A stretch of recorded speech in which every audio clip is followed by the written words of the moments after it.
February ni somni le pathum khan kan budget session kalme ka hianin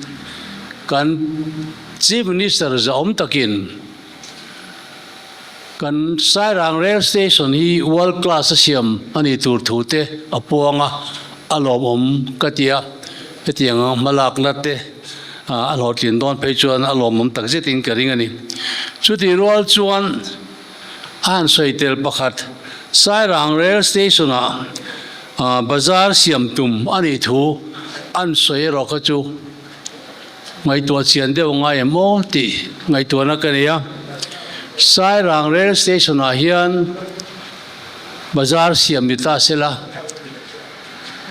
keini mizo mi puite hian nge chhor bok nga rampo na namdang te hianin ti te kan ngai tua ngun le masak angai ka sia an thai tharte an bungrote anon phurlu tanga chu mizo mi puiten kan nei ve lo te anianga chuan keinin kan lo lenga kan thai thar nei chu nangang te le kan bungrote min lei sak si longa chu wangin he sairang rail station bazar siam tum hi Congress party ang chuan tha kan tilowa kan du lowa ngai to non le se tin kan chief minister hi kan ngen ani tin nisom dile pali February kanin kan chief minister hian the Mizo Marriage and Inheritance of Property Amendment Bill 2026 Mizoram Assembly House apuluta chuan pass ania bill pulut tu chief minister in Mizo Meisia namdang pasal an nei chuan Mizo anina atom ngal tia asoi hian Mizo mi puite thinlung na sa takira tinna chuti rual chuan abikin kan Mizo Meisia te thinlung an em ani nasa taka social media tele dodal la lian tak tak an oma wang khan ni nuwa kan chief minister zaom tak bekin sarkarin ati anilo NGO te pressure wanga bill pudu ani thu asoi tadei mai chief minister me hianin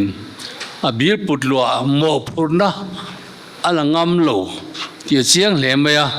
CM bill putlu house pass aya sarkar thil dang om theilowa he aya poi moi assembly house ayan om theilo ni achan chu kan chief minister chu rania chief minister ni nanga a bill putlu hi ata thiang lawa ennon le turopa thon le thiang boni lawani chu wangin sarkarin voinia hian kan chief minister hian kan malang na midang te dem tur zong lowa amaina tun nuwa chuan mo phurna langam se ti hi kan beisin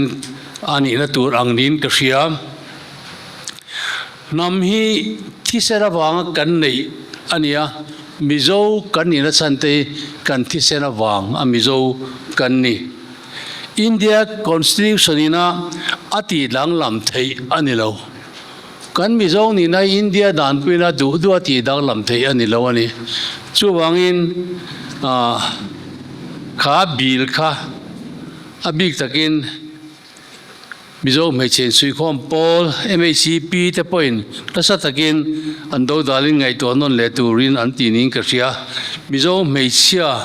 mi tu po pasal nein khoi muna po state dang le rampo na pom se Mizo ani rengang Mizo dana Mizo meisian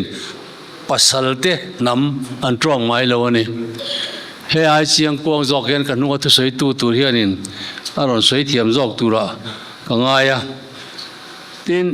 kan budget session hi kan en thawin karinga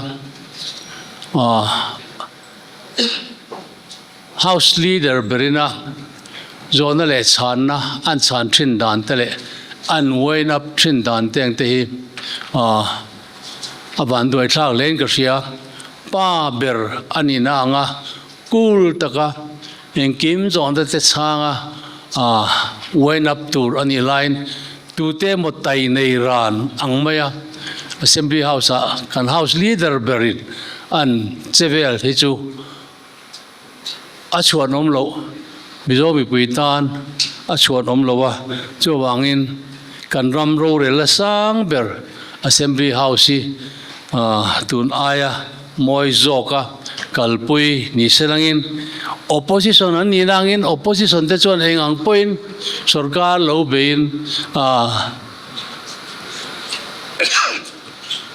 an dik lo na ni an riat te lo sei chok thin po ni selangin house leader in a chang ani chuan house leader ani na anga zaidam taka kul taka chang tur ani om lai hianin ama berberi opposition leader moti mai turin hetiang hudala mangthin te awan doi thak tak zetani ti kha boinia hian kan soini tin ama sazo ka soi sai ra re station man ti teng te hi namdang sum don nani namdang vai sum don nani mizoram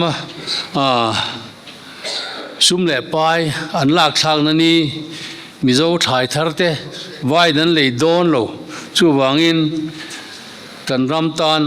kan nam tan kan sum dong te tan hian athadon in rin om lowa tin mima an ti sum dong in chom komport po hianin